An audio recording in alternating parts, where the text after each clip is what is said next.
Buen dia, mi gente, and welcome to La Vida Más Chévere de Child-Free Latinas, the only Spanglish podcast for child-free Latinas y Latinos trying to dismantle the toxic cultural brainwashing we all grew up with so that we can design our best lives instead. I'm your resident child-free Latina and host, Paulette Erato. If you're watching this on YouTube, the video of our interview will play right after this intro. I am not recording my face for it, because I've been sick and this face is just not ready for its close-up. I trust you'll forgive and enjoy it anyway. Today, the toxic cultural bullshit we're unlearning is that ours isn't the only one with the bullshit. Okay, that's not really true. I mean, yes, the statement is true, but that's not the focus of today's interview. It's about the parallels between two very different cultures and what we can learn from each other. Because the more we recognize what we have in common as people, the less division we're inspired to create, which therefore starts forcing the patriarchy to die. So on today's program, we have Shweta Ramkumar, who is a self-described black sheep of her Indian family. I really vibe with her take on what makes her the black sheep, and she'll explain why she loves it. Actually, instead of me doing all this talking, let me just read you her bio, because if you haven't heard about her before, it's rather compelling. And I think you'll understand why she, even though she's not a Latina, is here today. All of Shweta's social media bios contain the following words: educator, foodie, singer, dog mom, minimalist, unconventional, black sheep, child-free by choice, antinatalist, and egalitarian. She's a multi-talented, multi-passionate, creative woman who has lived and traveled all over the world, worked in a variety of industries, and is currently an up-and-coming entrepreneur with a business that marries up her passions, skill set, knowledge, and experience. She's a Southern Asian woman of color and a pioneer of dismantling the oppressive norms of the conservative, sexist, and patriarchal culture and society she grew up in. As an unmarried, child-free millennial woman, her life journey sets a strong example of breaking free from the shackles of disempowering cultural conformity and standing out as a proud black sheep in more ways than one. She's an avid advocate for the child-free lifestyle and is currently based in Melbourne, Australia. Okay, so what parallels are there between Shweta and me? Well, we're both from cultures that, as you heard, are, among other things, conservative, sexist, and patriarchal, as well as family-centric, where women are generally groomed for marriage. If you don't believe me, let me ask you this question. How many of you feel compelled to, or are even told to, prepare a plate for your partner before you sit down to eat? Are you getting it now? However, in our respective lives, Shweta and I both rebelled against certain cultural norms. Like me, her parents taught her to aim for independence and be a strong woman who can stand on her own. Yeah. Surprisingly, neither one of us was the first to come out as child-free in our families. Like me, she also had other people who were child-free before her, which then led to her being child-free becoming a bit more acceptable. Same here. Finally, we both live in child-free areas of our cities and have mostly child-free friends. And of course, there was the whole part about the dismantling and the unshackling. And yeah, I mean, she's pretty much the Indian Paulette, or I'm the Latina Shweta. And of course, there's also differences. For example, I'm not a dog mom, and Shweta is an ardent antinatalist, which isn't a philosophy I necessarily subscribe to as it relates to being child-free. Don't worry if you've never heard that term or have any idea what antinatalism is. Shweta's going to define it for us and even describe how it works out for her and her partner. So let's jump into this story of cycle breaking, trailblazing, and black sheeping. Oops, wait. Before we get to that, I forgot to mention some fans of the show who played trivia on Instagram last week. Eric, our guest, Ryan, my husband, Amanda, the host of 6 Degrees of Cats, such a great podcast. Oh, I didn't even realize Shweta herself played along. Awesome. So if you want to play future rounds of that game, please follow me on Instagram and also get on the Substack. That is the best way to find out about new episodes coming up, behind the scenes for episodes, and all kinds of other great stuff. All of these links are in the show notes. And now, let's get to the story. Shweta, how are you? Hello. Hola, amigo. I'm very well. How are you? I love that. I love that. Thank you for learning a little bit of Spanish for I know us. literally 10 words and I use every opportunity I can to actually put them into practice because I don't have anyone around me who speaks Spanish. So, Well, you can call me anytime. absolutely. Yeah. We can practice. My I love that. No, nobody's ever surprised me quite like that. I love it. So, Shweta's on the program today because our cultures, while very different, she comes from a different part of the world, are very similar in that the family unit is really the heart of our culture. And she and I have discussed this before, but unfortunately we lost those files. So we're recording this again. Shweta was gracious enough to give me more of her time. And we're going to talk about what it's like to be a child-free person in a Southern Asian culture. So Shweta, give it to me. What's it like? For me personally, and by no means is this everyone's story, so let's not generalize, I have found it relatively easy. The reason being because I'm not the first child-free person in my family. So they did all the hard work for me, for the people who were my predecessors who've been there, done that. And when I told my parents, and this was when I was like 6 or 7 years old, when I told them that I never want to get married or have children, they were very accepting. And they were like, yeah, it's your choice completely what you want to do with your life. And so, yeah, I think they have always encouraged me more than actually how people in my culture are groomed, women in particular, are groomed to be is like a slave for every man.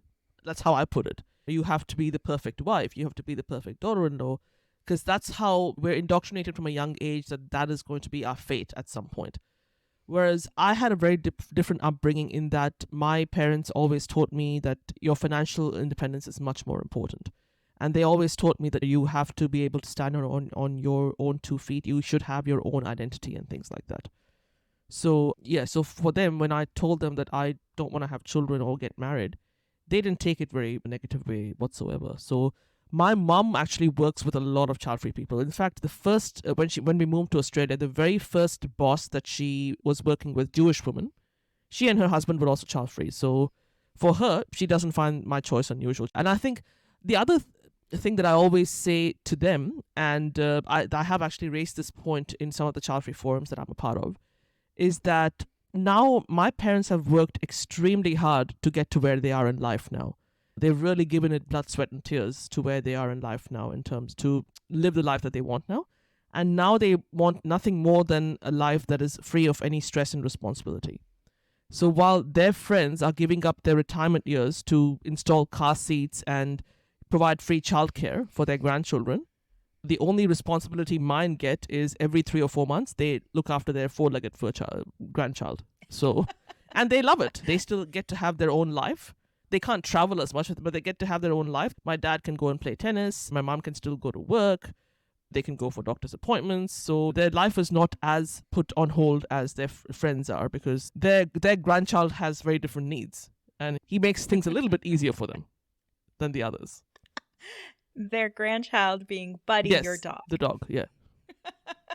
So you're an only child? Yes. Ah, okay. That's very interesting. How many people generationally before you didn't have children, if you don't mind me asking? I mean, I don't know about other families, but I know that in my family, there were at least 2 or 3 people who didn't have children. Oh, okay. So that's a big before I came along. So for us, as a result, it's just not an unusual occurrence to see a woman or a man making this choice. And the only difference I would say is that those people, they made the choice because they wanted to focus on their career. And by no means is there anything wrong in doing that. My reasons have nothing to do with that, however. And that's what a lot of people in my extended family, they really struggle to understand. So if I'm not career driven, if I'm not striving towards doing well in my career, what am I doing with my life, really? And for me, it's because I want to be able to live a life that is free and flexible. I place a lot of value and emphasis on travel, for example. So like not even in 2 weeks from now, I'll be heading to Sri Lanka for 2 weeks on a holiday. Oh, fun. With fellow child-free women, believe it or not. Yeah, just having more options with what I want to do with my time, where I want to live, how I want to earn a living. I'm not saying that you can't do these things with children, because I know parents will come at us and say, oh, we can do all these things with our children too. I'm not saying that it's not possible, but it's infinitely harder when you do it with children. And I have that freedom. And for me, being child free is the basic form of self-care for me, and for me to really take care of my mental health. It's mental health, I have to say, is one of the top 3 reasons why I'm child free. Yeah. I do not want to pass down the curse of my father's side of the family with mental health problems. I don't want to pass that down to a child, because I have it. So I don't want that cycle to continue. And till I made my issues with mental health much more visible, no one really talked about it, even though it was so prevalent in my father's side of the family, generational trauma and all that. So when I started to speak out about it was when people really recognized that, okay, this is a thing that we should not ever brush under the carpet anymore. It's about time we become aware and we become more conscious of what to do and how this can impact us and things like that. So in many ways, I have been the trailblazer and broken the cycle in many ways in my father's side of the family. Congratulations. Yeah. That takes a lot of guts. Yeah. It sounds like your parents were very supportive of all of that, though. Yeah, 100%. Yeah, definitely. I think with the mental health, they still don't fully understand what exactly to do.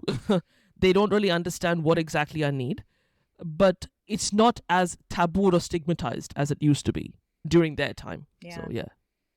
Yeah, those leaps and bounds we can make in a generation. Yes. And it does take someone having guts like us who take a stand and stick to our guns. We've made a choice and it's a boundary. Yes. It's just a boundary. For sure. And boundaries can be hard, especially when you're not supported by the people around you, which in some of the questions you sent to me, you talked about how you can be perceived as a black sheep.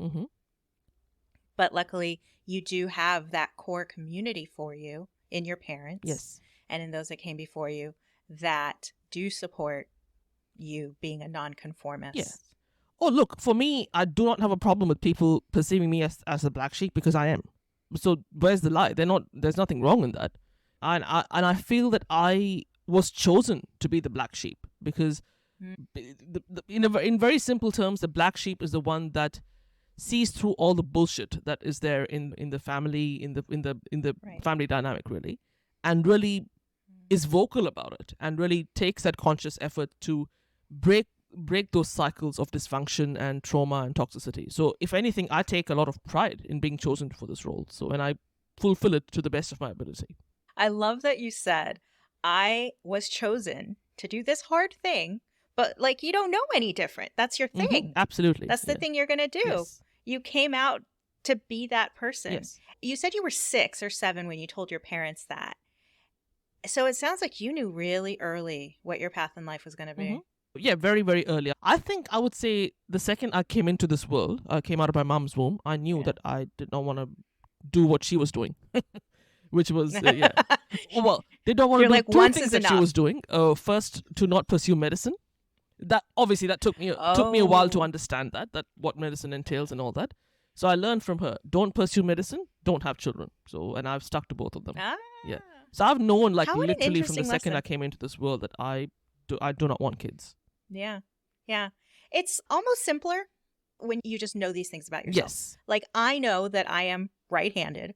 I know that I have curly hair, and I know that I'm child-free. These are things that for me, and probably for you as well, are biological. Totally. I am biologically this way, and I'm not going to fight my biology. Yeah, absolutely. So, yeah, people always say, the most natural thing for every woman to do is to want to be a mother, want to be a human mother. For me, my most natural thing for me is to be a dog mom. So that's what I've always wanted to be. I've always wanted to have dogs growing up or as an adult. I've fulfilled that now, and I couldn't be happier. I think being a dog mom to me is my biggest blessing in life and the greatest privilege. How old is Buddy? And what kind of dog is Buddy? He's a Maltese Shih Tzu. So one of those little white fluffy ones. And actually on Thursday will be his 4 years with us. So will be his 4th gotcha anniversary. So he's almost 8 now. So getting on in life. Oh, wow. Yeah. Will you be adding a brother or a sister? No, I don't think so. I think for him, he is quite, what can I say? He likes his own company. Let's just put it that way. So he likes his own company. He likes to be on his own. He likes to do his own thing. So if I get him a brother or sister, it will mainly be for me more than him. because he will just not bother with playing with the other dogs. So he's just he prefers people. So yeah. So, like, you are an only child, so is Buddy. Exactly. I love that. So, one of the words that you said is always in your bio is that you're antinatalist. Can you define for the audience and me what that is and how you got to that point? So, antinatalism, if I have to really put it in very simple terms, is to reduce the amount of suffering in the world. That's our main mission. We don't want to cause harm or suffering to any sentient being. Now, there's a lot of misconceptions about antinatalists. People think that antinatalists want the human race to die out. We want to commit mass genocide against humans, like what people are doing in Palestine right now. So there's a lot of misconceptions, and they want life for all life on Earth to end, and there are a group of people who do that. There are a group of antinatalists who do that, but that's not everybody. The common theme that all antinatalists share is that they collectively want to not compound the level of suffering in this world. And they do that mainly by minimizing the harm to the planet as much as possible. And the other thing with antinatalism is that what they really are big on is the concept of consent. Let's look at it from a healthcare perspective, because a lot of my work actually involves in healthcare. Let's use a simple example. When I got my COVID vaccine, and you're talking about 4 years ago, but they made us read a 4-page document about the side effects of this and that, and they got our consent. And then I had to sign that, and then they're like, yeah, you can give me the COVID vaccine. There is no such thing of system that we have for when we bring another life into this world. So what antinatalism says is that you cannot get consent from someone or something that doesn't exist. So essentially, because of your selfish needs, you're forcing something that doesn't exist to come into this world for your own selfish reasons. And because of the world that exists the way it is, because of what's going on in Palestine, that's one thing. But many, many other things, that the world that we live in at the moment, it is going to end up leading to inevitable suffering that the one who first didn't even ask to be born is going to be subject to when they didn't ask for it.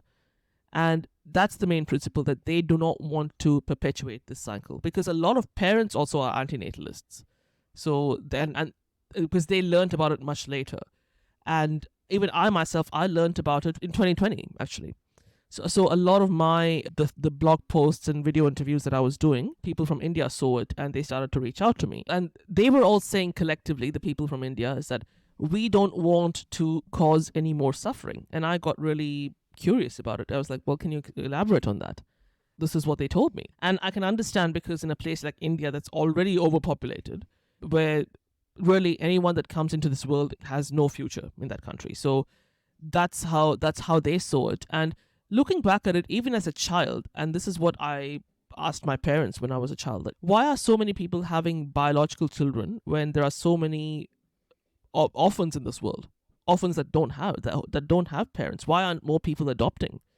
And I always said to myself, when I grow up, if I do ever change my mind about having children, the only thing I would do is adopt. Yeah, adopt or foster. Not that I have any plans on doing that now, but as a child, looking back at it, I felt naturally, as you put it, I was also an antinatalist. I simply didn't know about what it was till 2020. But when I learned about it, I was like, this makes absolute sense. And yeah, that's literally how I became. And that's why, as a result of that, a lot of child-free people, they are very supportive of their friends and family members having children. And that's fine if they want to do that. I personally will never condone to that. So as a result of that, I never attend baby showers. I never attend gender reveals. I absolutely can. Do they do that in Australia? Yeah.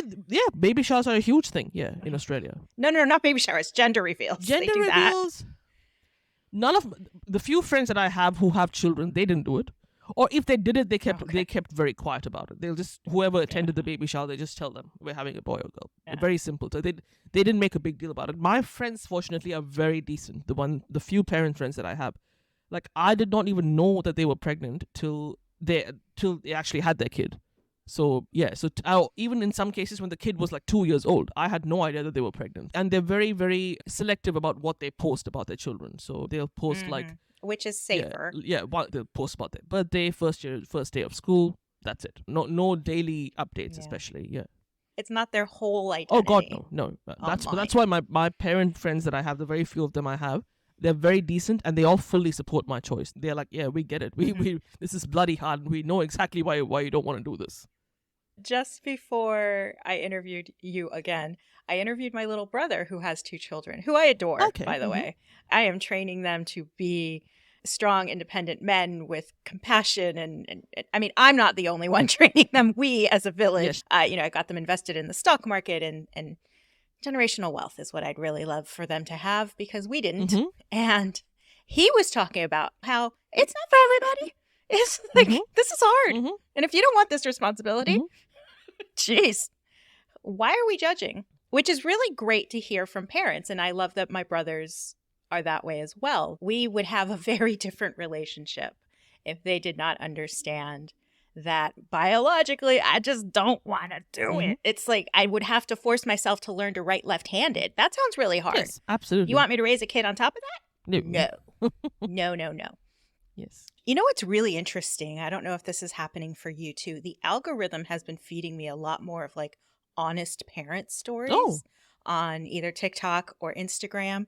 And it's just parents being really, really honest and candid about how difficult their lives are. It's like a backlash to this picture perfect lifestyle that has been the trend for the last several years. And it's refreshing. Yes. And I will absolutely welcome that because I think that it needs to be told. Just like our stories as child-free women of color need to be told. The stories of people who are suffering, like you said, you're trying to end mental illness in your bloodline.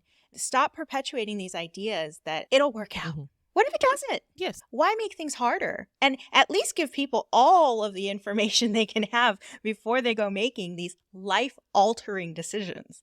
Having a child is not something you get to take back. That is one of those rare decisions that is permanent. Yes. It is a life sentence. Absolutely, yeah. Yeah, so I'm like, yes, I'm going to share these things because it just pretty much solidifies our decisions and validates them. Yes, 100%. So you emigrated from India to Australia as a young child, but you've lived all over the world, haven't you? You've just in India, but then extensively. I also spent a little bit of time in the UK and in Thailand. So yeah, on my own accord. Yeah, for the time being, I'm happy living where I am. But in the future, you never know. I might actually return to Thailand, just depending on if my partner actually wants to reduce his, the amount of work that he's doing or do something different. We might go to Thailand. We might go to Bali. Yeah, so set up a home base there. At this point, I'm pretty happy living here. The main reason being also a big perk over here is that where I live, 1 in 3 people are child-free. So here it's very common and normal to be child-free. And I have a big community of friends who are child-free too. So it makes a huge difference and it's easier to live here for that reason. Oh, yes. Having the support of your community, again, like you were saying with your family, is a game changer. It really makes life so much easier. And we just came back from Puerto Rico. I'm sure you heard that episode where we were talking about all the things that brought us back home, sickness and finances being the 2 things.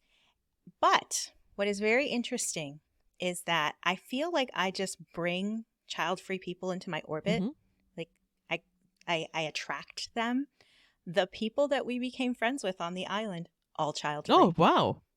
Which was really freaking cool because Puerto Rico, being a Latin American culture, being a very conservative culture, which I'm sure you're familiar with, that was so refreshing to find other people just like us. And especially when you hear these kind of cultures, people from these kind of cultures being child-free, that's even more eye-opening. I mean, like if you look at the child-free community that I'm a part of, I am one of, you're talking about 6 or 7 women, because it's only for women, in the group who's a person of color. Everyone else is white. Not that I have a problem with it, but yeah, so that's the norm. So people like me, and there's a couple of ladies who are Filipinos. That again is a culture that's very conservative, very sexist, whatever else. So again, people in that culture who are child-free, very much like that. It's very unusual. Other than that, there are just 2 or 3 people, a handful of people from Southeast Asia. But yeah, And what I found interesting about your experience with Puerto Rico is that so you tried it and you took that risk, as in other words, and it didn't work out, and you came back for when you had your reasons for it, obviously. However, when it comes to a human child, that's a risk that you take, not just with your finances, but you're risking another life. That's how I see it. I am all about taking calculated risks, but not when it comes to somebody's life. So Yeah. I'm very big on that also, because when you have a child, you do not know what the child is going to turn out to be, whether the child is going to have a disability, whether the child is going to be terminally ill. And I have heard from one of my friends' brothers has a terminally ill child. So they found out about this just a year ago. So that child is about 3 years now. He's not going to live for another year or two. So you take that gamble when you have a child, that you don't know how their quality of life is going to be. And you have to live with the consequences of that risk. You can't chop and change. You can't put the child back to where it came from. And like you guys could move back to LA. You can't do that when it comes to having a child. Like you said, it's a permanent, irreversible life choice. Anything in your life you can change, you can modify as much as, like, if you can change careers, you can change where you're living, you can change your diet, you can change your circle of friends. But yeah, once you become a parent, you will be a parent till either one of you takes your last breath, no matter what your relationship is. So that will not change in any way, shape, or form. Yeah. And what's interesting is that you and I, as women who don't have children, recognize all of that. Yes. Like, we are not ignorant Yes. of these very real life consequences. And yet people will still try to bingo women who have made these conscientious choices. Well, but you just don't know. Yes, we do know. Yeah. We do know. We have watched other people do it. Yes. I mean, you have to literally be living under a rock to know these things. I don't know. I've never got that. I don't think anyone has ever said to me that, apart from internet trolls, we're not going to count them. But Right. no one amongst my friends and family has ever said, oh, you just don't understand or you don't know. Because once I tell them why I have made this choice, they're like, oh yeah, you have a good understanding, probably a better understanding than we do about what bringing a new life into this world entails. And that this is not just going to be a baby, because everyone will say that we're having a baby. But they don't understand that the baby will not remain a baby for the rest of its life. It will become a toddler, a preteen, teenager, and an adult, just like you and I. And we know that. We are aware of that. And we have really weighed the pros and cons of what this is going to involve. What bringing another life into this world, not just parenthood. Forget about parenthood. That's a different conversation itself. But the consequences of bringing another life, human life, into this world that we're living in, the consequences of that, we're aware of that. And that's why we are choosing not to do it. Despite you may have completely different reasons, but that's one of the reasons why we're choosing not to do it. Yeah, like I said, my reason is I just never wanted to. So I don't do things I don't want to do. Totally. And the older I get, the less I do. We don't owe anyone an explanation about why we want to or don't want to do something. Yeah. You don't want to. No is a complete sentence. Yeah. No is a complete sentence. Learning that when I did was a game changer. And it really helped me mentor other women, knowing that was true. Because, oh man, there are so many toxic messages we receive as women.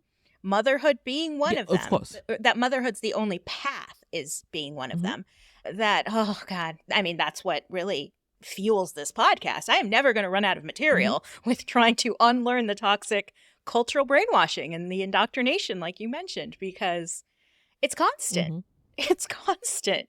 And for every person that finally has the wool removed from their eyes and can see themselves more clearly, despite and in spite all of this weird indoctrination we go through, there are scores of other people who haven't yet gotten there. Absolutely. And may never. May never, but people like you and I are here to just stand as examples of a life option that is pretty damn rad and fulfilling. Yes. And we're happy. 100%. And we didn't have to follow those paths. And that's why I really appreciate connecting with women like you, because we're not like everyone else. And that's our superpower. Absolutely. That's what makes us great. And so I really appreciate that you're part of my circle in that as well, that life is great. Yes, yeah. Even if it's not conforming. Oh, totally. Yeah. Had I conformed, I would have been miserable. So it all worked out for the best. Oh, yeah. My husband and I don't know if you and your partner do this, but my husband and I will sometimes just creep up to the line of curiosity and discuss, if we had a kid, what would things be like? Especially during lockdown, when everybody was going crazy trying to accommodate their children's home learning and all of that. We're like, that sounds freaking awful. Mm-hmm. We want no part of Oh, that. 100%. I mean, so more often than not, it's not like, what if? It's more like, oh, thank Yeah. God. I mean, for the two of us, like even this weekend when I suggested to my partner, let's go to the beach because it's a nice day, he said, I don't want to come to the beach now because there's going to be too many children. And now that we're actually going to be moving to a different place in the near future, one of the main things that we were very keen on was moving to an area where it's not family friendly, so you don't have children. In many ways, we are similar, but also in many ways, we are different. Like, he's not an antinatalist like me. He doesn't understand it. So that's fine. And next year, when he's going to be turning 40, for example, he's made it very clear that he's not going to allow anyone to bring their children to his party. Yeah, so in many ways, we are similar, but there are also in many ways where we're different as well. Yeah, that keeps it interesting. Mm-hmm. Do you have advice to give for people who maybe don't have as supportive a community as you came from, who still cannot stand the idea of conforming to those cultural norms? Well, the first thing I would say is that you need to be very, very self-aware and really shut out the noise that you're getting from the bigger community, your extended family and all that, because they will try to brainwash you. So just sort of keeping that aside and really being clear, if it helps, you may want to write this down or whatever, and be clear about what it is that you stand for, who it is that you want to be, what is it that you want from your life, and what is it that you don't want from your life. And that in itself is really hard because you have the noise of external forces really trying to deter you one way or the other. So if you have done that itself is 50% of the battle. And nowadays, thanks to social media and the internet, you have so many communities now, virtually at least, if not in person, where your choice will be validated. I mean, you go on Facebook and just type in childfree. There are so many groups that you can join and you can just share your story. And there will be people who will be on your side, 100%. And if anything, they may have a very similar journey to you. They may not have the same cultural background as you. But even though, like for me, when I first joined all these child-free groups that I'm now a part of, I wasn't aware that people from other, like even Caucasian backgrounds, they can sometimes have the same challenges as you and I do because of what our culture is teaching us. Because maybe for them it was their religion that dictated the fact that as women, all of you have to become mothers, whatever. So in many ways, you might actually share like a common bond and participate in these forums as much as possible. And depending on where you live, you might want to host a meetup. Now that's a pain in the ass doing that because I hate organizing events and hosting events. So if you want to do that, by all means, but also don't expect everyone to turn up. Don't expect everyone to attend and things like that. But you might try that. But establishing that clarity is very, very important. And if you are really struggling with that, there are so many coaches as well that specialize in this field. And a lot of them are not just child-free, but also help you establish that clarity. So there are so many communities and groups that are out there now which actually offer programs that for people who are unclear about their life choices and they're not sure whether to embark upon parenthood or remain child-free. So even though they're going to cost you a little bit, it will be very beneficial to see what this entails. And again, because of social media, you can now have access to people who are probably much older than you, and they have the life experience of what it is like living as a child-free person. Really finding your community, it is going to be extra hard to do that because you're doing it with a very specific purpose. As adults, I'm sure you and I know that it's very hard to make friendships. It's very hard to make friends and maintain friendships. This will add another layer of complexity, but you have to put yourself out there if you really want that support and validation for your life choices. And Shweta's right. There are so many online communities dedicated to child-free this, that, and the other thing. I'm in a group that's for child-free and pet-free people because unlike Shweta, I don't want pets. But that doesn't mean that we hate pets. That doesn't mean that at all. It just means that we have different hobbies, we have different preferences, and that's okay. That doesn't mean we can't be friends, but maybe you really like mixology. There's child-free groups for people who are really into craft cocktails. There's child-free groups for people who are really into sewing. Pick a hobby, and there's probably a child-free group explicitly for that. A lot of them are on Facebook. Some are on Reddit. They're on Instagram. They're everywhere. And I think this is really great, especially for introverts. Yeah. I love connecting with people. Like, this is why I have a podcast. I get to talk to people. Lockdown was hard for me, not being able to be like physically in the same room with people. But I get that for people who aren't like me. Online groups are great. And real friendships can be made online. 100%. I have a ton of friends I have never met in real life. Yes. But I know that I can connect with them over a Zoom call, if nothing else. 100%. And I have their support and I have their backing and vice versa, Yes. you know, when they need help. That is what friendship is having each other's backs. And if you can do that in real life as well, that's wonderful too. Like Shweta, I also live in a community which is mostly child-free. And it's part of the reason I live where I live. In the building that I live in, we moved back into our building. We moved back into our exact same condo. And part of the appeal is that there are so few children here. One is we're in a downtown core. People don't want to raise families here, which is great. Fair enough.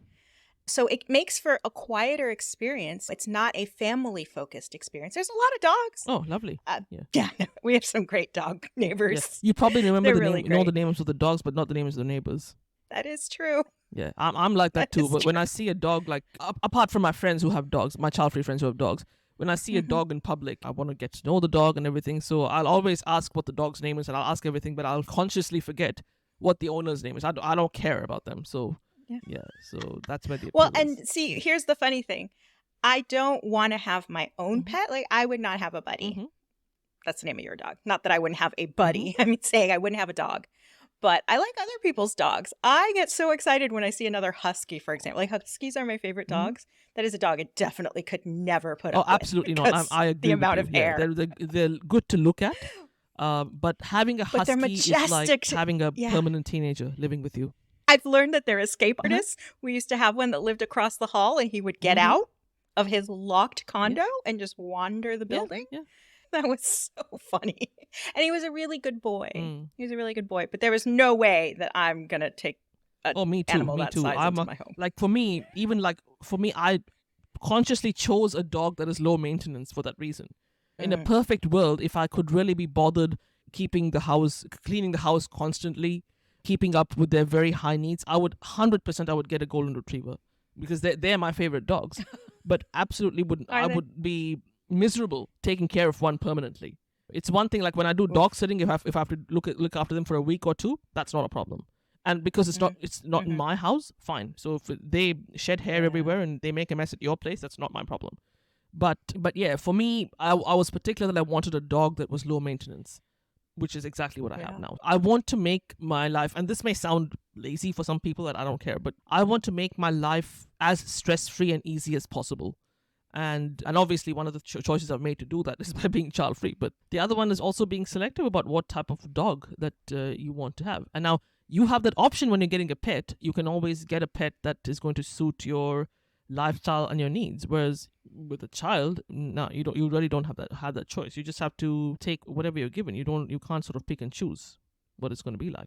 Yeah, that's one of life's huge gambles. Yeah, exactly. You are the South Asian child-free woman. Yeah, very much. That I've is been you. very much the person who's been much more vocal more than others. I'm really pleased that I am hearing stories from communities that are different to me culturally, but also not so different. Like, you guys. And I was also on a podcast for Black women, the child-free African-American women last year. So I'm glad that my story is being shared with the guise of having that common ground with other cultures. So that's very, very pleasing to hear that. So yeah, so we are different, but we're so similar in many ways. So I'm very happy to hear that. So similar. I feel like so much of what we experience as child-free people can also be translated not just cross-culturally, Southern Asian, Latina, but also just the stigma of being different, the boundary creating, like those things are universal. Yes. And that's why I enjoy doing my podcast as I do and inviting people like yourself on, because again, so much of what we experience as child-free women or as child-free people translates to so many other battles that other people are fighting. Yes. And so while my show is for child-free people, it is also for people who are fighting a battle. Yes. And Shweta and I don't fight. Like we just exist and enjoy our lives. Yeah. And I hope that for the people who feel like they are fighting battles, they see us as lights at the end of their tunnels, because life can be great when you find your community and you are comfortable in your own skin and you are aware of your own limitations and what you can and can't push past, and just design this beautiful life on your terms. Of course, yeah. Of course. And we're just proof that it's possible. Yeah. And it's absolutely and possible. Going back to what you said about fighting, yeah, I mean, for us, obviously, because I'm sure you had this sort of pressure, even though you may have had a supportive family. Yeah, you may have had your own battles, really dismantling that cultural toxic narrative that you were brought up with. Because even though, I mean, yes, in terms of being child free and not getting married, that's where we had the support of our parents. But I have had my struggles with generational gap and cultural gap with my parents, and I've spoken about this in many podcasts that I've been a part of. So yeah, so just because, and that again, people just assume that people who are child free, they have such easy lives. No, we don't. Yeah, so it's easier in some respects, but it's not necessarily easy. Yeah, it's easier. It would have just been made infinitely harder if we had children. So yeah. So I always say life is inherently hard. Everything about life is hard. Just choose your hard. Choose your hard. Oh, I love that. I think I might title this episode Choose Your Hard. Go ahead. Or at least subtitle. Well, Shweta, thank you so much for your time. I always enjoy chatting with you. You always bring a really great, fresh perspective to what I'm doing here, and I really appreciate your time again. All right, so you know how we end the show. Yeah, that's a burrito. Muchísimas gracias for watching La Vida Más Chévere. Check out the audio-only version anywhere you listen to podcasts, and join the community over on Substack.